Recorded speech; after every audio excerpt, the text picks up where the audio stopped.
Assalamualaikum warahmatullahi wabarakatuh. Hamdan wa syukranillah, syada la ilaha illallah wahdah la syarikalah, wa asyhadu anna Muhammadan abduhu wa rasuluh la nabiyya ba'dah. Bapak Ibu, para pendengar media pada hari ini, kali ini kita membicarakan tentang ada istilah yang sering kita dengar di lingkungan kita, di tempat kita. Yang istilah ini tidak baru juga. Udah belakangan ini ya, beberapa tahun ini ada istilah yang dipakai pada lembaga-lembaga pendidikan Quran, kelompok-kelompok majelis ilmu, majelis Quran. Ada istilah tahsinul Quran atau tahsin Quran. Ada orang menyebut taksin, ada yang menyebut dengan tahzin, ya. Pada dasarnya itu adalah tahsin Quran atau tahsinul Quran, ya. Tahsinul Quran itu tahsin itu dalam arti ada memperbaiki, ada meluruskan, ada mengindahkan. Mengindahkan apa? Meluruskan apa? Ya. Bacaan-bacaan Quran.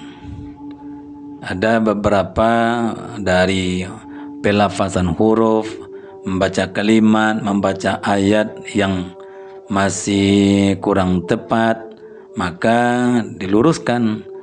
Yang masih kurang betul, dibetulkan, ya. Sekaligus mengindahkan bacaan itu sendiri. Maka wadah itu dikenal dengan istilah tahsin Quran. Tahsin Quran ini merupakan sebuah wadah, sebuah bentuk kegiatan dalam rangka mengulang lagi, mengindahkan lagi, meluruskan lagi, memperbaiki kembali dari bacaan Quran kita. Karena kita tahu Quran itu bahasa Arab, ya. Tentunya ada beberapa pelafazan hurufnya yang masih belum betul, maka dibetulkan dalam kegiatan ini. Seperti ada huruf, kita contohkan ya, ada huruf H itu. Ada lagi huruf H, itu tidak sama. Ya, ada H, ada H, tidak sama. Ya, H itu dipakaikan seperti ada kita kenal dengan Bismillah, Bismillahirrahmanirrahim. Nirrahim, ya, ha.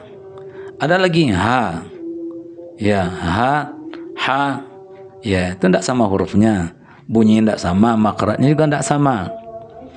Maka kita tahu Bismillahirrahmanirrahim itu artinya dengan menyebut nama Allah yang Maha Pengasih lagi Maha Penyayang. Berarti Ar-Rahim itu ada penyayang. Nah, kalau kita tukar ha itu dengan ha yang satu lagi, ya, nirrahim gitu. Tentu tidak penyayang artinya, karena rahim itu makhraj ha-nya ada beda.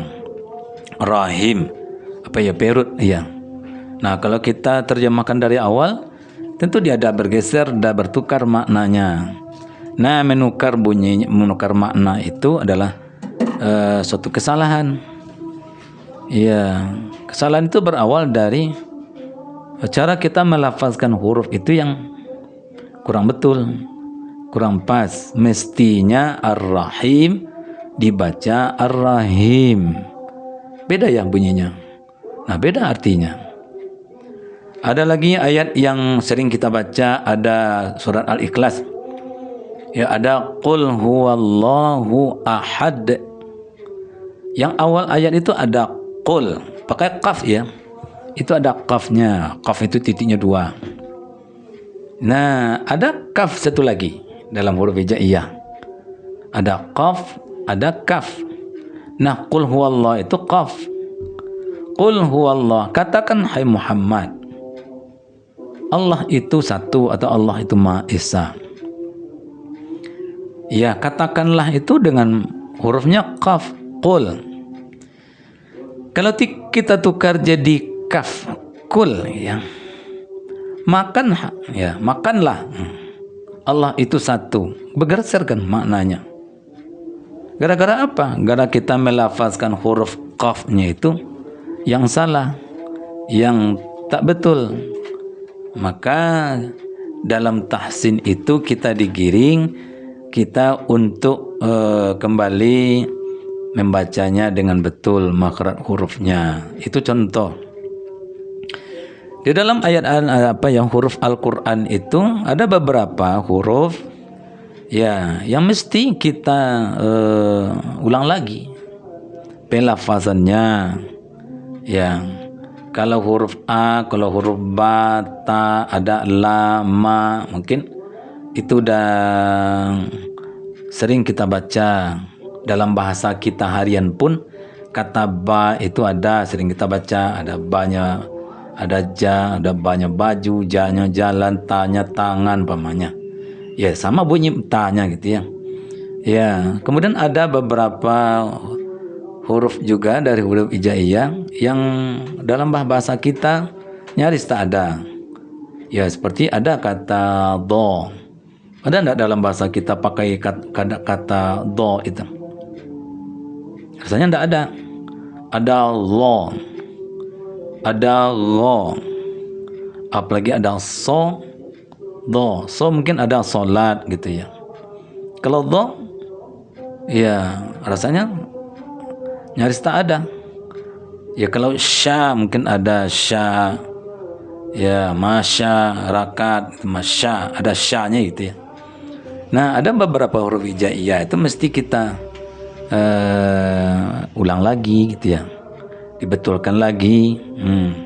Nah wadahnya itu tentunya dalam wadah ada kegiatan-kegiatan tahsin Quran, ya majelis-majelis Quran yang kegiatannya itu memperbaiki kembali bacaan-bacaan Quran. Di masyarakat kita ada beberapa majelis, kelompok-kelompok tertentu, kelompok-kelompok Quran, majelis-majelis Quran, majelis ilmu yang fokusnya itu adalah memperbaiki kembali bacaan-bacaan Quran. Banyak para ustadz kita, para penyuluh kita yang fokus ke situ memperbaiki bacaan Quran. Nah, silakan Bapak Ibu, teman-teman bergabung ke dalam kelompok-kelompok tahsin seperti itu. Banyak di daerah kita ini, silakan bergabung. Kelompok tahsin ini tidak saja untuk orang-orang, untuk para masyarakat kita yang sudah tua-tua, bukan. Tapi seluruh lapisan umur, mulai dari anak-anak, ada remaja, dewasa, lansia pun ada. Silakan bergabung kepada kelompok-kelompok seperti ini. Lalu tahsin Quran itu apa? Tujuannya untuk apa? Ya, tentunya untuk memperbaiki ya bacaan-bacaan kita, untuk membaca Quran itu lebih baik, lebih betul, lebih fasih. Ya, lebih tepat maksudnya. Maka wadah tahsin inilah sebagai wadah kegiatannya. Ya, itu tujuan menggiring kita, bacaan kita untuk membaca Quran lebih baik, ya, lebih fasih dan lebih tepat. Lalu manfaat apa yang kita dapatkan, kita belajar dari kegiatan tahsin Quran itu? Tentunya secara tak langsung juga kita membaca Quran itu membaca dengan betul dan baik, ya. Artinya bacaan Quran kita itu sudah mengacu kepada apa yang disampaikan dalam ilmu tajwid, ya. Melafazkan huruf demi huruf, makhraj huruf kita akan lebih bagus, lebih tepat dari sebelumnya. Itu manfaat. Kalau udah bacaan Quran kita udah bagus, udah baik, udah fasih, udah tepat, tentunya kualitas bacaan Quran kita juga baik. Dalam arti kita memiliki keterampilan membaca Quran itu dengan fasih, dengan baik, ya. Tentunya sesuai dengan apa yang disampaikan Nabi, sesuatu huruf yang kita baca itu sebanding dengan 10 poin, 10 pahala gitu ya. Kalau kita baca untuk 1 halaman, setengah halaman, 1 hari, ya tentunya bacaan kita akan membawa efek kepada pahala yang kita dapatkan dari bacaan Quran kita itu. Dalam tahsinul Quran ini tidak masalah apa saja, tidak masalah pelafazan huruf. Kita kembali mengenal ada istilah-istilah ilmu tajwid, mana bacaan yang harus pakai mat panjang gitu ya. Dan panjang itu beda-beda. Ada yang gunnah ya. Ya, ada lagi dari sisi hukum huruf ya. Hukum nun sukun, mim sukun, ada hukum ra ya, membaca Allah itu beda-beda, ada lagi hukum lam. Ada lagi terkait dengan waqaf wal ibtida. Kita baca Quran itu tak mungkin kan satu nafas dalam 2 baris gitu ya. Maka ada tempat-tempat tertentu yang boleh kita menghentikan bacaan Quran kita, dalam arti mewakafkan, berhenti. Kemudian diulang lagi di mana? Nah, ini namanya ibtida. Di mana kita harus ulang lagi? Tentunya wakaf itu sesuai dengan maknanya. Mengulangnya juga sesuai juga dengan maknanya juga. Salah berwakaf, salah menghentikan bacaan Quran kita, salah mengulangnya tentu juga akan mempengaruhi kepada makna ayat itu sendiri. Dengan mengenal tahsinul Quran, kita akan memperoleh bacaan di samping ilmu ya, bacaan kita yang lebih baik untuk masa yang akan datang. Intinya jangan malu kita bergabung kepada kelompok-kelompok atau majelis-majelis Quran seperti itu. Mungkin itu yang dapat kita sampaikan. Mari kita belajar kembali. Mari kita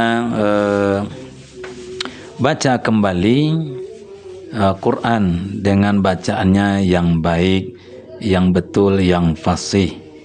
Mari kita belajar, mari kita bergabung ke dalam kelompok-kelompok bimbingan Quran, bimbingan tahsin Quran, majelis-majelis Quran yang fokusnya itu adalah memperbaiki, meluruskan kembali, mengindahkan kembali bacaan-bacaan Quran kita. Mudah-mudahan dari upaya kita dalam meningkatkan kemampuan kita membaca Quran ini, kita diberikan syafaat oleh Allah, diberikan kekuatan, diberikan kesehatan untuk selalu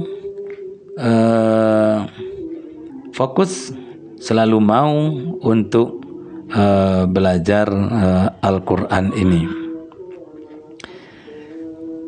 Kemudian lagi tahsinul Quran itu ya banyak manfaat bagi kita, salah satunya adalah meningkatkan kemampuan kita dalam baca Quran. Itu saja, barangkali lain waktu kita dapat sambung lagi dalam channel kita ini. Mari bergabung ke dalam channel ini. Terlebih terkurang mohon maaf. Assalamualaikum warahmatullahi wabarakatuh.